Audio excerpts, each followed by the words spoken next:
Friends, welcome to Arjun education. आज मैं आपके साथ डिस्कस करूंगी एमिली डिकिंसन की लिखी एक poem success is counted sweetest. दोस्तों, ये बहुत ही अच्छी, बहुत ही पॉपुलर और एक रियलिस्टिक बैकग्राउंड को टच करती पोएम है। लेकिन पहले हम बात करेंगे एमिली डिकिंसन के बारे में। She was born in 1830 in Massachusetts, US and died in 1886. इनकी डेथ भी यूएस में हुई थी। सारी जिंदगी उन्होंने एक आइसोलेशन की जिंदगी जी है। वो किसी के साथ भी ज्यादा घुलती मिलती नहीं थी, किसी के साथ रहती नहीं थी, अलग से रहती थी। उन्होंने शादी भी नहीं की थी और उनकी लाइफ टाइम में बहुत ही कम पोएम्स थी उनकी जो पब्लिश हुई। और ये पोएम उनमें से उन चंद पोएम्स में से एक है जो एमिली डिकिंसन की लाइफ टाइम में ही पब्लिश हुई थी। और इनकी पोएम्स की खासियत ये होती है कि वो बहुत सीधी सरल शॉर्ट लाइंस होती हैं। जनरली वो टाइटल भी नहीं रखती थी अपनी पोएम्स के। तो ये पोएम 1859 में लिखी थी और 1864 में पब्लिश हो गई थी। तो चलिए अब हम और टाइम नहीं वेस्ट करते और सीधा पोएम की डिस्क्रिप्शन पे आते हैं। Success is counted sweetest by those who never succeed. और सक्सीड के बाद यहाँ पे देखिए फुल स्टॉप है। तो पहली लाइन में ही हमें पोएम का जो मीनिंग है, जो थीम है, जो सेंट्रल आइडिया है, वो क्लियर हो रहा है कि इतनी ब्यूटीफुल और क्लैरिटी और परसेप्शन के साथ ये पोएम लिखी गई है कि सक्सेस यानी कि सफलता, सफलता के माने उस इंसान के लिए सबसे ज्यादा है। सफलता उस इंसान को सबसे ज्यादा मीठी लगती है, प्यारी लगती है जो कभी सफल नहीं हुए, who never succeed, जिनको कभी सफलता मिली ही नहीं। उनसे पूछा जाना चाहिए कि सफलता का मीनिंग होता क्या है। To comprehend a nectar requires sorest need. Nectar होता है जो फूलों का रस होता है, फूलों का जो पराग होता है, जिसको बीज जो है वो सक करने के लिए फूलों के आसपास मंडराते हैं। तो नेक्टर बहुत मीठा होता है और बहुत एक रेयर, एक बहुत दुर्लभ चीज है। तो यहाँ पे नेक्टर का कंपैरिजन अमृत के साथ किया गया है और उसको दुनिया की सबसे मीठी चीज और सबसे नायाब चीज बताया गया है।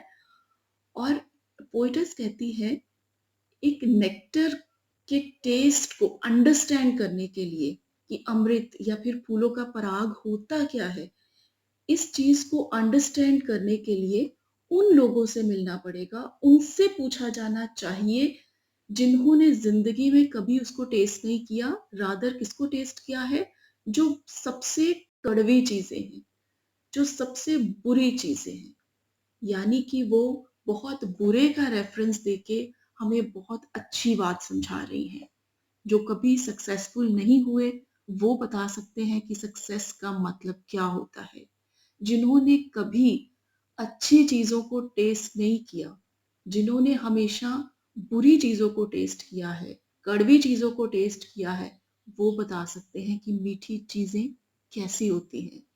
और यहाँ पे ये बात मैं आपको बताना चाहूंगी कि ये जो फर्स्ट स्टेंजा है इस पोएम का, वैसे इस पोएम के 3 स्टेंजाज हैं इक्वल लेंथ के।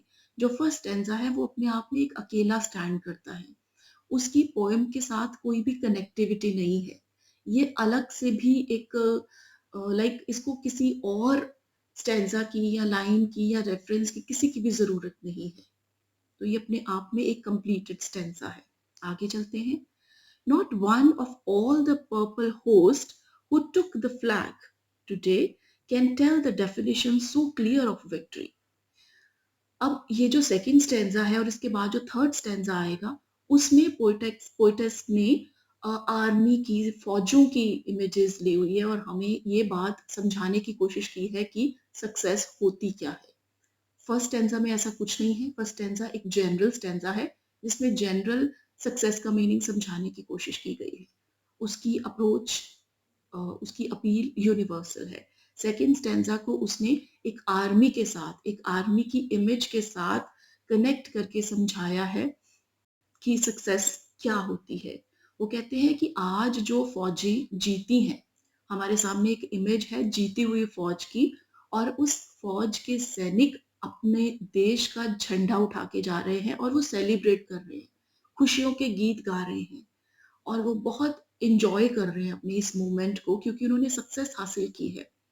लेकिन पोइटस कह रही है, इनमें से कोई भी जो जीते हैं, उस आर्मी का कोई भी बंदा जिन्होंने आज फ्लैग उठाए हुए हैं, विक्ट्री की डेफिनेशन, विजय की डेफिनेशन इतनी क्लियरली नहीं बता सकता।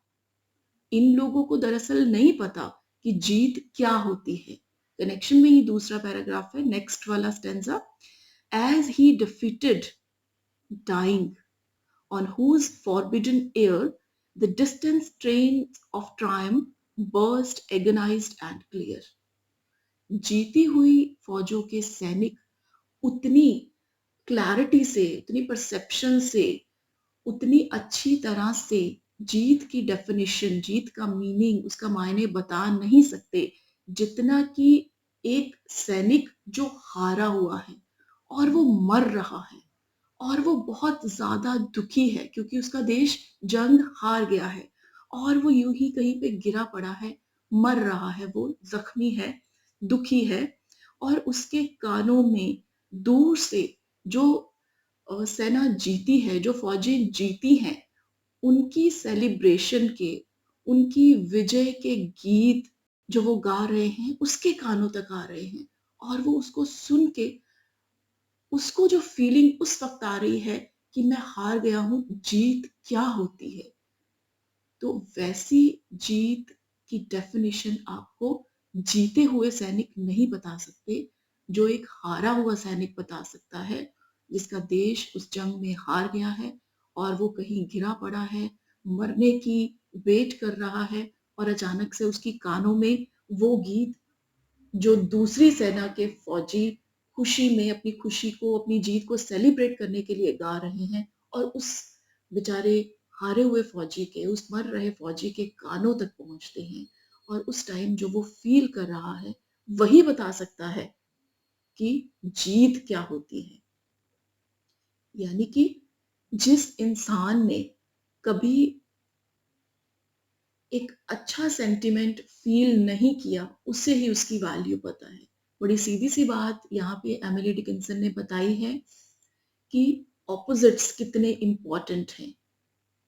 कंट्रास्ट, दुनिया सारी कंट्रास्ट में चलती है, और हमारा माइंड भी कंट्रास्ट में चलता है। शायद वो बताना चाहती हैं कि अगर अंधेरा ना होता तो फिर उजाले को भी कोई ना जानता।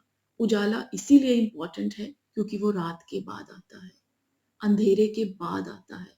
वो अंधेरा ही है जो उजाले को उसका मीनिंग देता है, उसकी इंपॉर्टेंस देता है।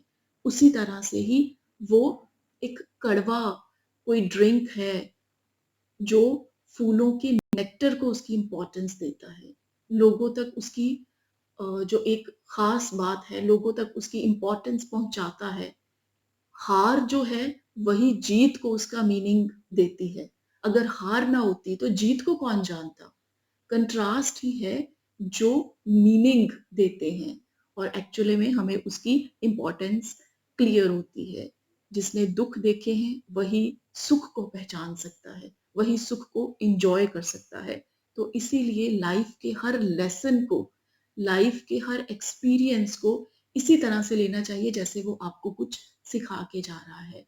दुख भी हमें, दुख का जो एक्सपीरियंस है वो भी हमें अपनी जिंदगी को एनरिच करने का, उसको समझने का एक मौका देता है।